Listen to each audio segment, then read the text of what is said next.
Irmã Edna Fragoso, isso mesmo? Que bom ver a irmã Edna aqui conosco, depois de uma situação complicada, foi hospitalizada, não é? Oramos por ela e é muito bom vê-la aqui, irmã, essa noite conosco, não é? Agradecida a Deus, somos também agradecidos a Deus pelas lutas da vida, porque sempre somos mais do que vencedores. Irmãos, esta igreja tem um compromisso muito sério com a igreja que sofre, não é? Todos os domingos, nos nossos cultos da manhã, no culto vespertino, nós os encerramos, lembrando a igreja que nós não podemos nos esquecer da igreja sofredora. Sempre que nós, nos domingos, às vezes não comentamos, não é? Alguma coisa sobre isso, parece que está faltando alguma coisa. Nós estamos aí trabalhando com os 30 países ou os 30 lugares onde a Igreja de Cristo mais sofre na atualidade, não é? Com o nome de A Igreja que Sofre Também Canta. E o 30º país foi a Nicarágua, foi o último país do qual nós falamos, e nesta oportunidade eu quero falar do 29º país, que é a República do Turcomenistão, um nomezinho meio complicado. Ele ocupa o 29º lugar em termos de perseguição, tem a nota 2,1 em termos de liberdade religiosa. Um país de 6.200.000 habitantes, 91% dos quais são muçulmanos. Existe um número muito grande de ateus e agnósticos por causa da influência do comunismo que durante 70 anos dominou o país, que foi parte da chamada antiga União Soviética. Há 70 mil cristãos ortodoxos, 1,14% da população, quase todos russos, não são da população nativa. Há cerca de 20 mil cristãos evangélicos, 0,32% do povo, 300 deles são batistas, mais ou menos em 4 ou 5 igrejas. Eu gostaria de passar rapidamente para os irmãos um vídeo que nos coloca diante desta igreja sofredora, para que nós levássemos e durante a semana nós colocássemos esta igreja diante do Senhor. Vamos pedir à mídia que nos ajude. A region where the indigenous church was born during these last 20 years, and where placing your faith in Christ carries severe social stigma.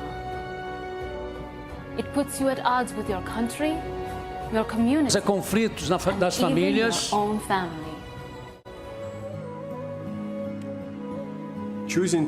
Escolher seguir a Cristo cobra um preço muito alto. Vocês têm apoio público em cultos no mundo livre. Não é assim que funciona aqui. A decisão de aceitar Jesus vai te custar muito aqui. Você pode ser perseguido e preso apenas por possuir uma literatura cristã. Eu fui encarregado de encontrar um lugar seguro para armazenar os livros e a Bíblia. No entanto, o esconderijo foi descoberto por espiões. Eles dizem que nós fazemos boas ações apenas para conquistar membros. E se eles não vêm para a igreja, nós pegamos de volta o que demos a eles. Isso faz com que muitos cristãos duvidem da própria fé. Depois que eu aceitei a Cristo, eu testemunho de alguém, meus parentes me pressionaram a rejeitar minha nova fé, mas respondi que fui lavado pelo sangue de Cristo. Quando meus pais descobriram que eu era cristã, eles exigiram que eu negasse a Cristo. Meu pai e meus irmãos passaram a me bater na rua.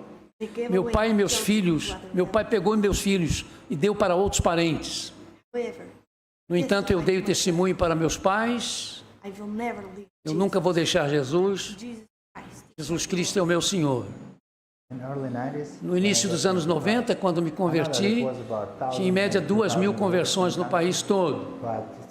Mas com o passar dos anos começaram a haver um crescimento maior da igreja.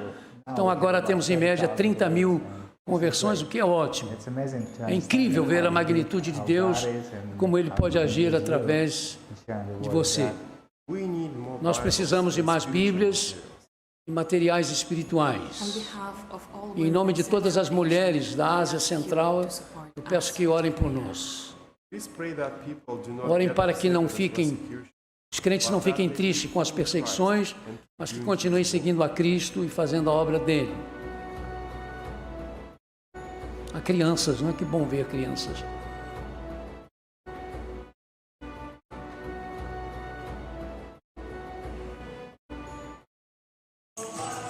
terminamos esse vídeo com a Igreja que Sofre também canta.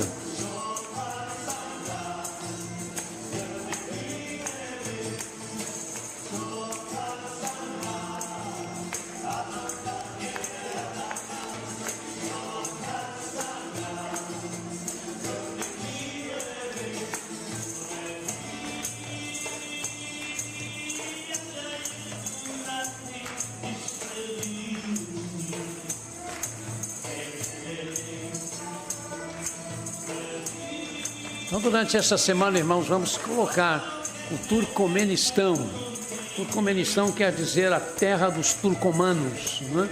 E vamos colocar esse povo ainda não alcançado, porque é muito pouca gente que já segue o nome de Jesus, mas especialmente a Igreja de Cristo que lá existe, que está conseguindo sobreviver, né? Apesar das lutas, e sempre nos comparar a eles, ver o que nós temos de facilidade e as dificuldades que eles têm, para que a gente possa se identificar, irmãos. A Bíblia diz para chorarmos com aqueles que choram, e esse é o nosso dever. Vamos abrir as nossas Bíblias ou compartilhar o texto de um salmo muito conhecido, que é o Salmo 51. Nós vamos ler os 7 versos desse salmo, Salmo 51, 1 a 7. Um dos salmos mais conhecidos da Bíblia, o salmo escrito por Davi, dentro de um contexto qual Davi estava passando por causa do seu pecado, sua desobediência a Deus, e que tem lições extremamente importantes para nós. Vamos ler então os 7 versículos, vamos ler juntos? Tem misericórdia de mim, ó Deus, conforme o teu amor leal, conforme a tua grande compaixão, apaga as minhas transgressões. Lava-me de toda a minha iniquidade e purifica-me do meu pecado. Pois eu mesmo reconheço as minhas transgressões e o meu pecado está sempre diante de mim. Contra ti, somente contra ti pequei, e fiz o que era mal aos teus olhos, de modo que justa é a tua sentença, e irrepreensível é o teu julgamento. Sei que sou pecador desde que nasci, sim, desde que minha mãe me concebeu. Sei também que tens prazer na fidelidade em secreto, e no mais íntimo me ensinas a sabedoria. Purifica-me com hisopo e ficarei puro. Lava-me mais branco do que a neve, eu serei. O Senhor abençoe a leitura da sua palavra em nossos corações. Nesta oportunidade, meus amados, eu quero refletir um pouco sobre alguma coisa que eu posso chamar de um paralelismo, né? Existem situações ou realidades paralelas no mundo em que nós vivemos. Muitas coisas que acontecem na vida física, na vida material, também acontecem na vida espiritual. E nesta oportunidade eu quero lhes falar de uma doença espiritual, da ferida espiritual. Assim como o nosso corpo pode ter ou receber ou fazer feridas que precisam de asepsia, de tratamento, nossas almas imortais podem ter, receber e fazer feridas que também precisam de uma asepsia, de uma limpeza espiritual, porque assim como se faz necessária a limpeza, a purificação nesse mundo físico para se combater, para curar, para se evitar uma série de doenças, para que não venhamos a morrer espiritualmente, isto é, para que não sejamos para sempre separados de Deus, nós precisamos limpar as feridas das nossas almas, das nossas vidas. Precisamos que elas sejam limpas, purificadas e assim curadas e saradas. Precisamos combater o que nos infecciona o nosso corpo físico, mas precisamos também combater aquilo que infecciona por dentro as nossas almas, que é o pecado. O pecado nos infecciona por dentro e é o que nos adoece por dentro. Assim como as feridas físicas sem limpeza, sem tratamento, infeccionam a ponto de não mais permitir uma ação eficaz dos anódinos, dos antibióticos, a alma ferida pelo pecado, pela corrupção, pela incredulidade, pela rebeldia, pela ausência de Deus, se não for limpa dessas feridas, se não for curada dessas feridas, infecciona, e infeccionada pode morrer, ou seja, pode ser condenada à perdição eterna, à morte espiritual, que é um morrer e morrer sem nunca parar de morrer. Compartilhamos há pouco as palavras de alguém que na ocasião em que escreveu tais palavras estava profundamente doente. A sua alma estava profundamente doente, estava doente espiritualmente e por isso também estava ficando doente fisicamente. Há muitas enfermidades físicas que são causadas não por fatores orgânicos físicos, mas sim por fatores espirituais. São doenças do espírito que atingem a alma como um todo, isso é, atingem a nossa psique, as nossas emoções, o nosso corpo. O poema lamentoso que lemos foi escrito por um dos personagens mais significativos de toda a Bíblia, Davi. Jesus foi chamado de filho de Davi, e este Davi, que dá o nome, ou aparece citado como sendo o pai de Jesus em termos espirituais, estava com feridas muito infeccionadas, numa fase muito triste da sua vida. Infeccionadas com as imundícies dos pecados que ele cometera voluntariamente, intencionalmente. Davi abrira em sua alma uma ferida quando, ao invés de estar com o seu povo lutando contra os inimigos, pelo menos perto do campo de batalha, planejando a luta com os seus generais, estimulando os seus soldados, ele preferiu ficar no palácio, no conforto do seu palácio, enquanto seus homens estavam morrendo. Ali ele começou a abrir na sua alma uma ferida. Ele começou a ferir a sua alma com a omissão. E no palácio ele deu asas ao comodismo, à preguiça, e de repente viu-se sem ter o que fazer, e por isso inventou passear pelas as muradas do palácio. E aí vai abrir uma outra ferida, porque o comodismo que suplanta a necessidade do descanso infecciona, fere a alma. Quando nós nos acomodamos e retemos as nossas mãos para ajudar os mais carentes, espiritual ou materialmente falando, nós estamos abrindo uma ferida na alma. Sabe, quando nós nos acomodamos e não nos envolvemos com a obra de missões, nós estamos abrindo feridas em nossas almas. Quando nos acomodamos e não nos preocupamos em aprender a palavra de Deus, que é quando Deus nos fala, quando nós nos acomodamos e não nos preocupamos em orar, que é a oportunidade maravilhosa que nós temos de falar com o Senhor, nós vamos começar a abrir feridas em nossas almas. Quando deixamos de fazer isto, por causa do nosso comodismo, nós estamos abrindo uma ferida em nossa alma que logo irá infeccionar e nos infeccionar seriamente. Mas enquanto passeava, Davi deu com os olhos na casa do vizinho. Os nobres moravam ao redor dos palácios. E como as muralhas eram sempre muito largas, podia-se passear por cima delas e assim ver essas casas. Foi quando Davi viu a jovem esposa de um dos seus oficiais e a cobiçou. Davi então abriu uma outra ferida que logo infeccionou. E infeccionou com seu desejo, com a sua cobiça. Sabe, há muitas almas, há muitas vidas que estão infeccionadas pela cobiça, que leva à inveja, que leva ao despeito, que leva ao ódio e que pode levar, como levou no caso de Davi, à prostituição, ao adultério. Então Davi mandou que se buscasse aquela jovem mulher. Mesmo não sendo sua esposa, ele a tomou e com isso ele abriu uma outra ferida na sua alma e a infecção foi aumentando pela alma toda. A infecção foi se tornando generalizada. Abismo invoca-te, um abismo chama outro abismo, nos alerta a palavra de Deus. E na alma de Davi, esta infecção começou a se alastrar de forma avassaladora. Mas ele ainda conseguiu espaço para abrir uma outra ferida. A ferida da covardia, da deslealdade. Davi se tornou desleal e covarde. De repente ele percebeu que precisava livrar-se do esposo daquela mulher, um dos seus oficiais, um dos seus mais leais súditos, e então maquinou com um dos seus generais uma forma de fazê-lo morrer.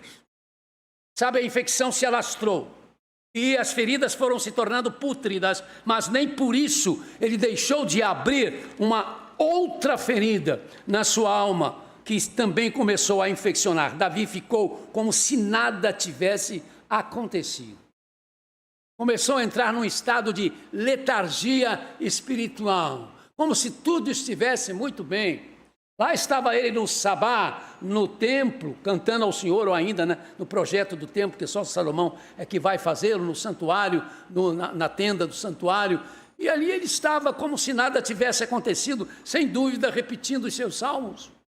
Cantando o Salmo 23, o Senhor é o meu pastor, e como se nada tivesse acontecido, até que, alertado por um profeta de Deus, ele caiu em si. De repente, Davi se deu conta de que estava doente, tremendamente doente em sua alma. Nela, na alma de Davi, havia agora feridas muito infeccionadas, que precisavam ser curadas. Como um doente que anseia ficar bem, ele corre em busca daquele que lhe entende, é o médico único capaz de lhe curar as feridas. Davi correu com a sua alma atormentada, infeccionada pelos seus pecados. Davi correu para Deus. Apesar de ter feito o que fez, Davi era um homem de Deus. A Bíblia diz que ele era um homem segundo o coração de Deus. Foi por isso que ele teve a chance de cair em si, de reconhecer os seus pecados. Mas, queridos, como Davi sofreu por causa dos seus pecados, como eu acho arriscado, temerário, né? Ouvir como às vezes eu ouço de pessoas envolvidas com a igreja, e quando querem se justificar de coisas erradas que fazem, lembram-se sempre de Davi. Ah, mas Davi. Você sabe o que aconteceu com Davi por causa dos seus pecados?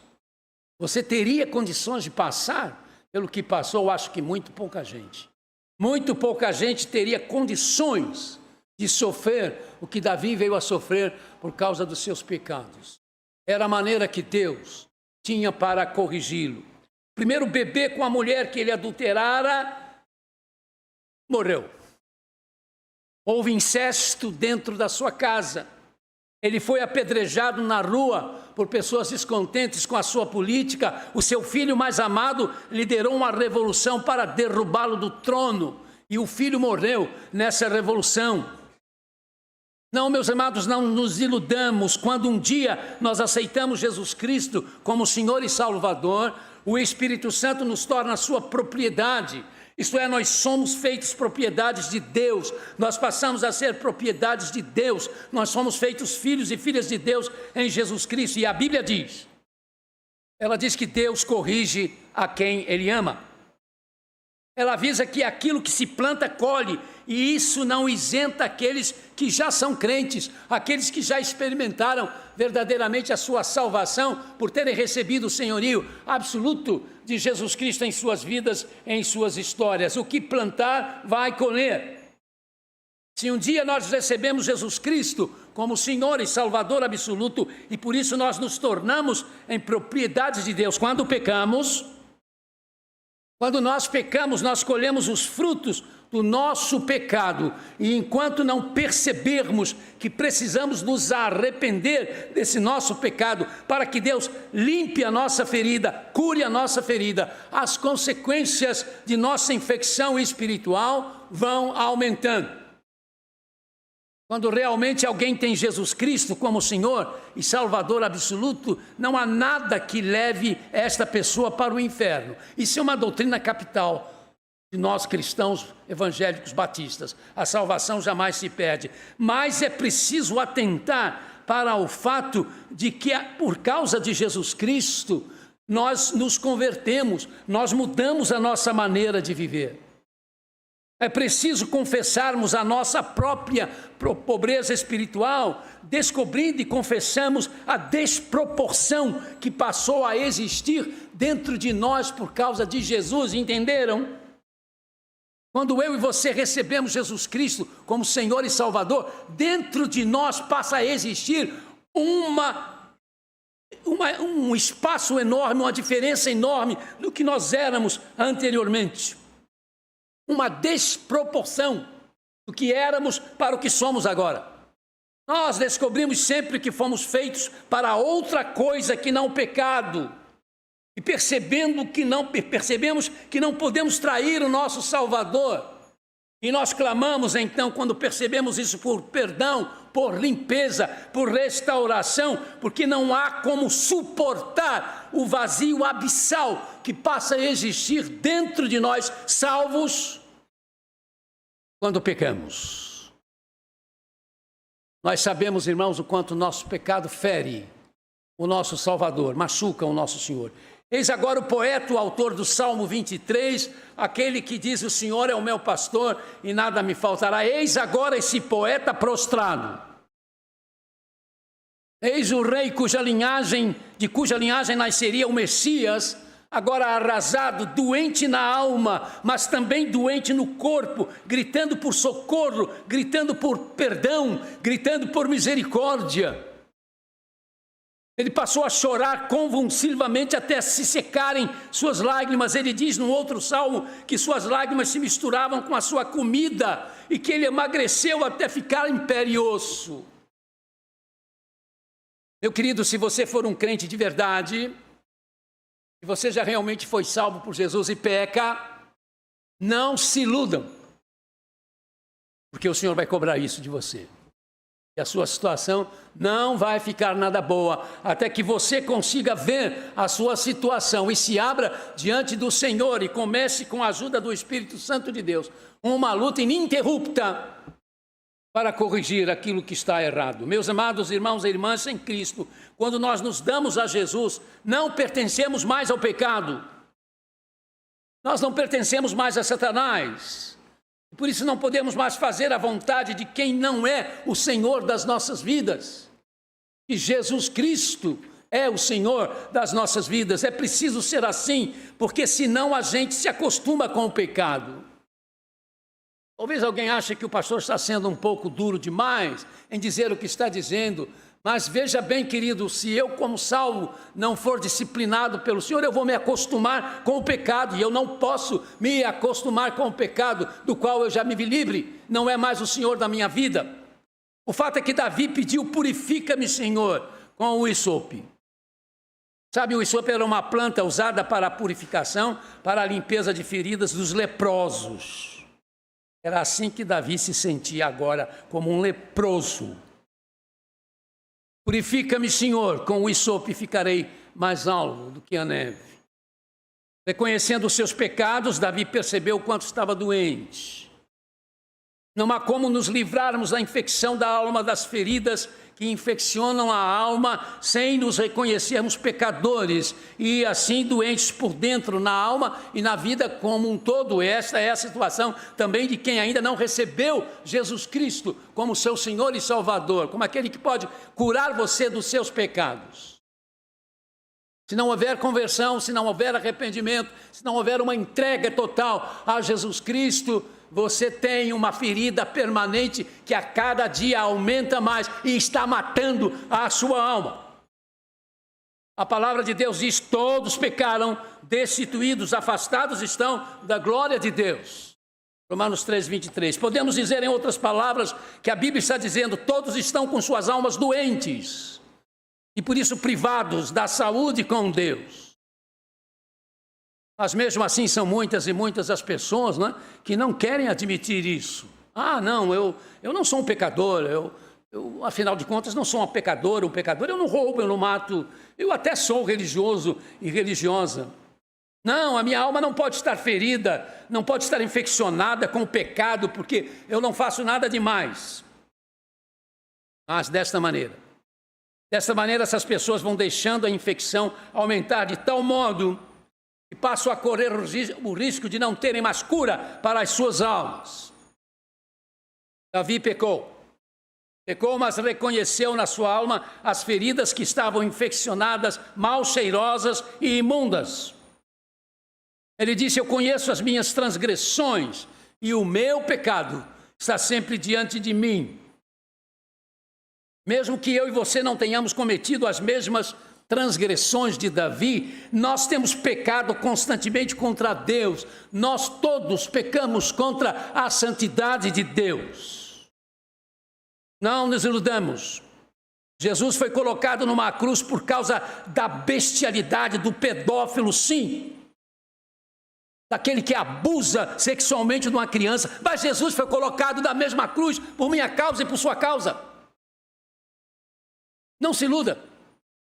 Jesus foi colocado numa cruz por causa da cafajestice dos que estão envolvidos com a corrupção do dinheiro público, mas foi colocado na mesma cruz, naquele tronco, por causa do que eu faço, do que eu fiz. Talvez você não seja um corrupto, mas você já não ficou por acaso com o dinheiro de um troco errado? Você já não ficou com alguma coisa que não era sua e você achou que podia fazer isso? Não importa, querido, a ferida está lá. Se não houver arrependimento dos nossos pecados, dos seus pecados, isso vai se transformando numa doença sem fim que vai levá-lo à morte eterna. Jesus foi colocado numa cruz por causa do adultério, da prostituição, mas foi colocado na mesma cruz por causa da sua indiferença para com a sua esposa, para com seu esposo, para com seus filhos, para com seus pais. O pecado é muito mais amplo do que nós imaginamos.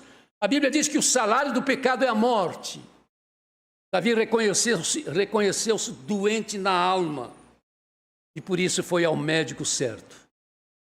Porque essa é a segunda atitude a se tomar em relação às feridas da alma que infeccionam cada dia mais. Ir ao médico certo.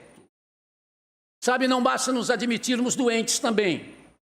Nós precisamos ir ao médico certo. É verdade, na vida material nem sempre isso acontece, porque nem sempre o médico que nós achamos ser o médico certo é de fato o médico que nós precisamos, mas felizmente ocorre também o inverso. Às vezes nós acertamos bem com a ajuda de Deus com o médico e as coisas começam a melhorar. A saúde começa a mostrar a diferença do tratamento correto.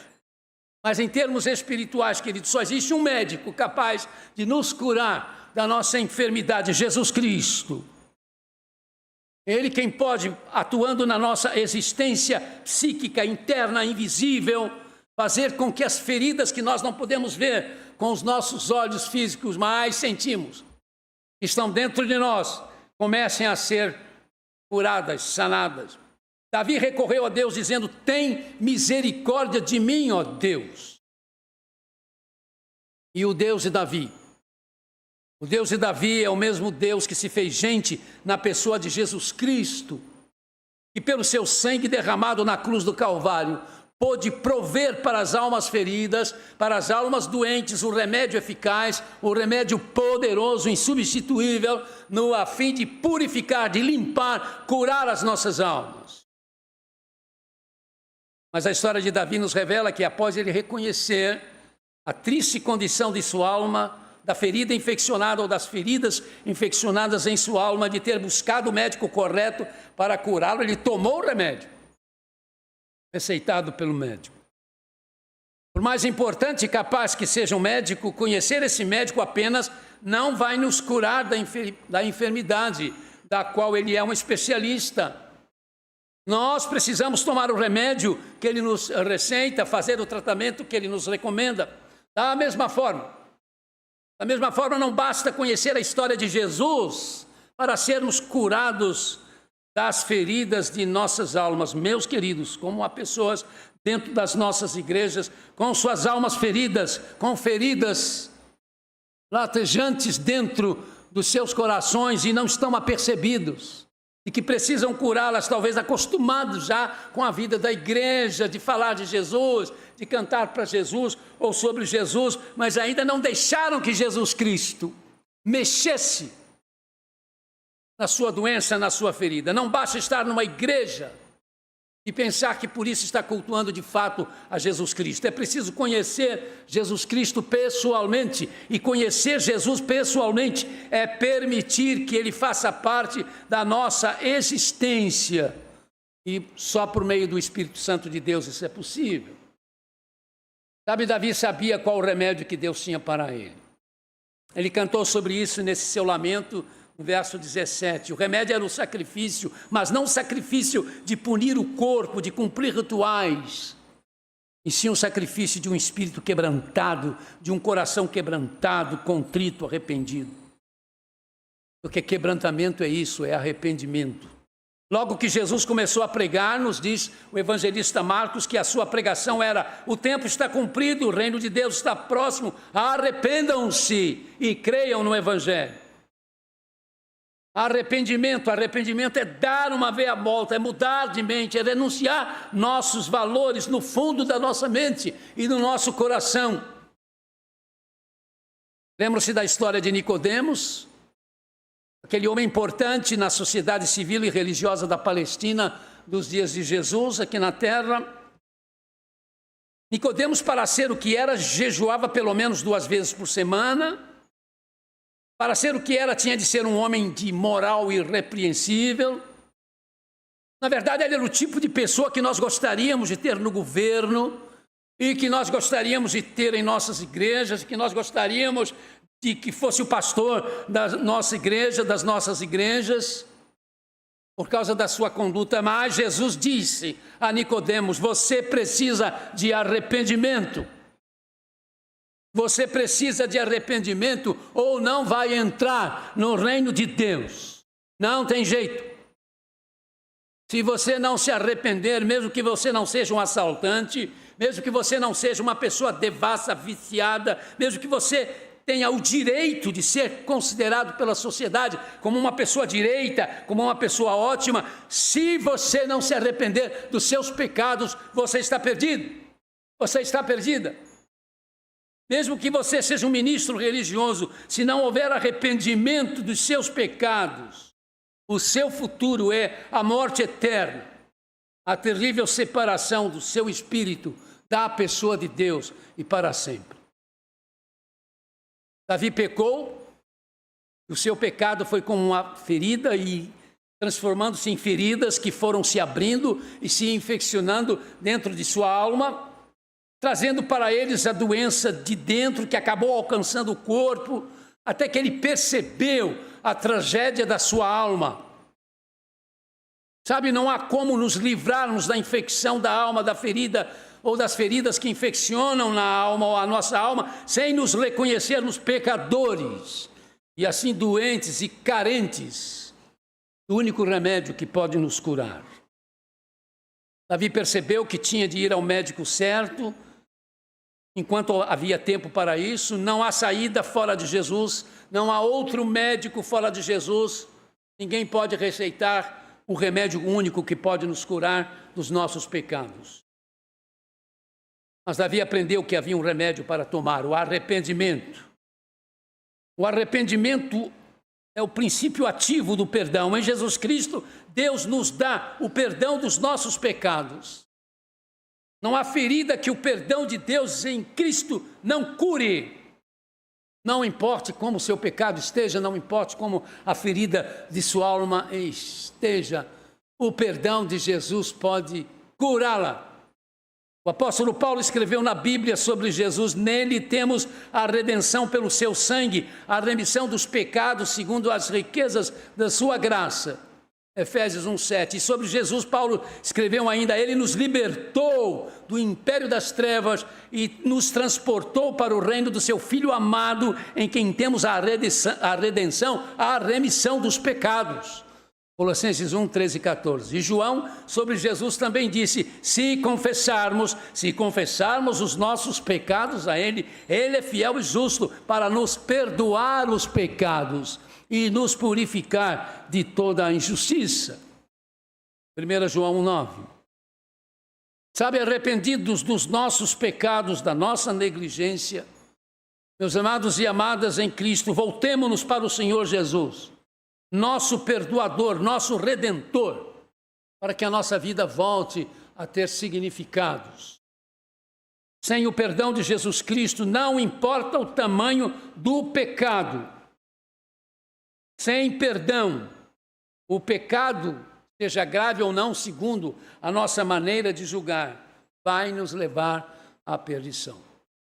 Arrependido dos nossos pecados, da nossa negligência, meus amados e amadas conosco nesta noite, os que ainda não tiveram um encontro pessoal com Jesus Cristo, encontre-se com Ele agora, deixando-os encontrá-los, que como perdoador, como redentor, como restaurador eterno, Ele não permitirá que as nossas feridas estejam abertas como estão, não deixem de se fechar, não venham a ser curadas, que nós não venhamos a morrer eternamente, mas experimentarmos o que a palavra de Deus chama de vida, vida para sempre, vida eterna.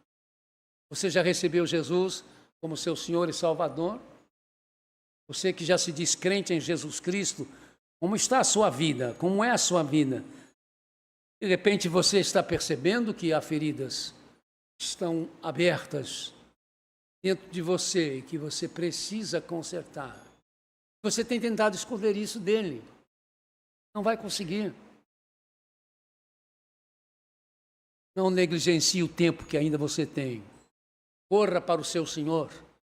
Confesse o seu pecado. Diga, Senhor, eu não quero continuar vivendo desta forma, eu não quero fazer as coisas que eu estou fazendo de errado, que eu não deveria fazer como uma pessoa que já recebeu a tua salvação me oferecida na cruz do Calvário. Volto a enfatizar a você, querido, para você, querido, querida, que ainda não teve um encontro pessoal com Jesus, recebendo-o como seu Senhor e Salvador. Não se esqueça do que eu disse há pouco. A cruz foi por sua causa. Não importa quem você é, o que você fez, o que você tem deixado de fazer. A cruz foi por minha causa, mas a cruz foi por sua causa. Se você não conseguir reconhecer que a cruz aconteceu por sua causa, você não vai entender a necessidade que você tem do perdão de Deus para os seus pecados. Existe uma ferida ou feridas dentro de você com esse tipo de atitude. Vão continuando se abrindo e vão se infeccionando e vão simplesmente matando você cada dia um pouco mais. Para que você chegue ao destino insólito, que é de dizer que não tem a vida eterna quando deixar esta vida, mas que isso não aconteça com ninguém nesta noite. Que Deus tenha misericórdia de nós todos. Amém. Vamos fechar, irmãos, nossos olhos. Vou pedir ao nosso ministro de música que nos ajude com um cântico para esse momento. Enquanto nós estivermos cantando, se houver alguém nesta noite que queira dar sua vida a Jesus Cristo, curar suas feridas por dentro, sejam elas quais forem, faça isso enquanto nós estivermos cantando, onde você estiver. Se você estiver pela internet, deixe uma maneira que nós possamos usar para depois nos comunicar com você.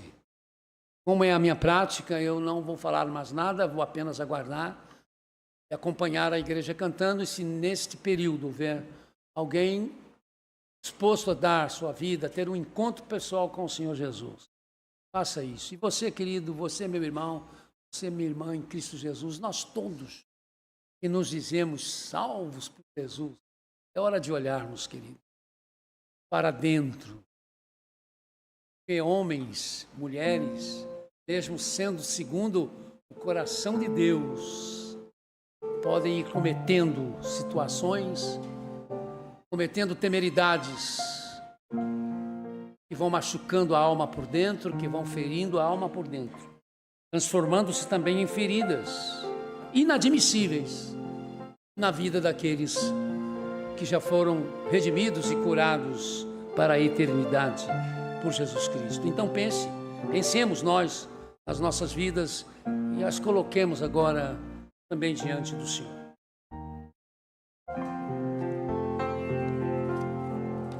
Se tu olhares, Senhor, para dentro de mim, pouco encontrarás de bom,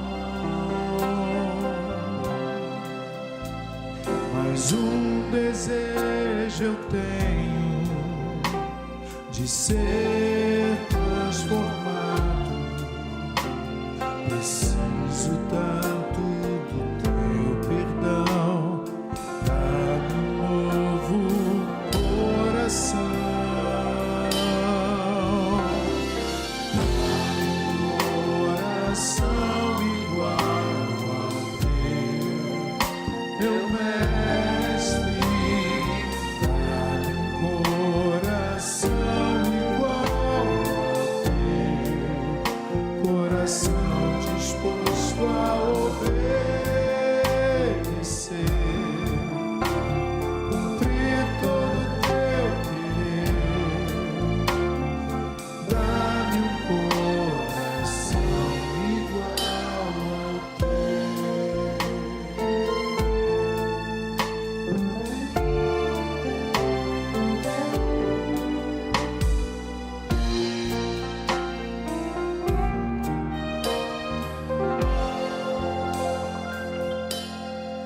Se tu olhares, Senhor, pra dentro de mim, pouco encontrarás de bom, mas um desejo eu tenho de ser transformado. Preciso tanto do teu perdão, dá-me um novo coração.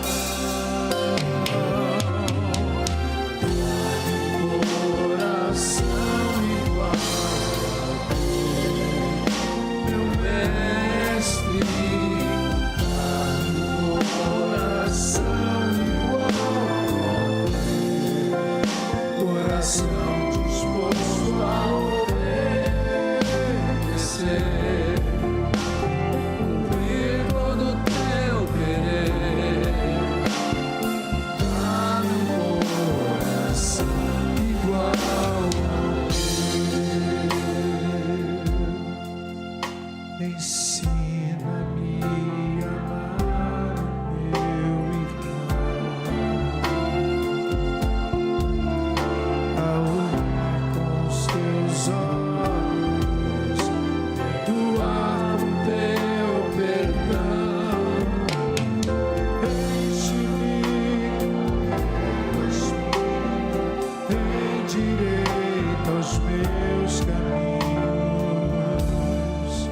Ó Deus, novo coração.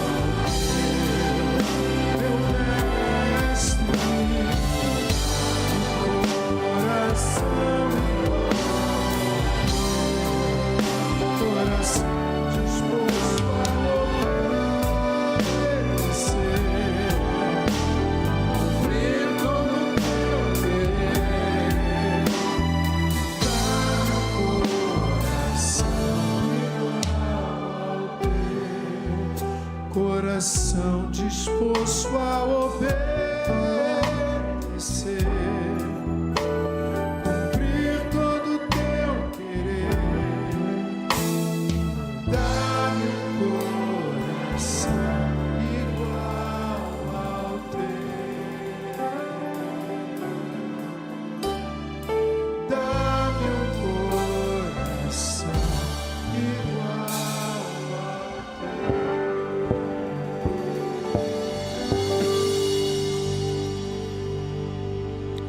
O Senhor seja louvado por nossas vidas. O encontro com Jesus seja uma realidade para todos quantos estiveram conosco esta noite. Amém.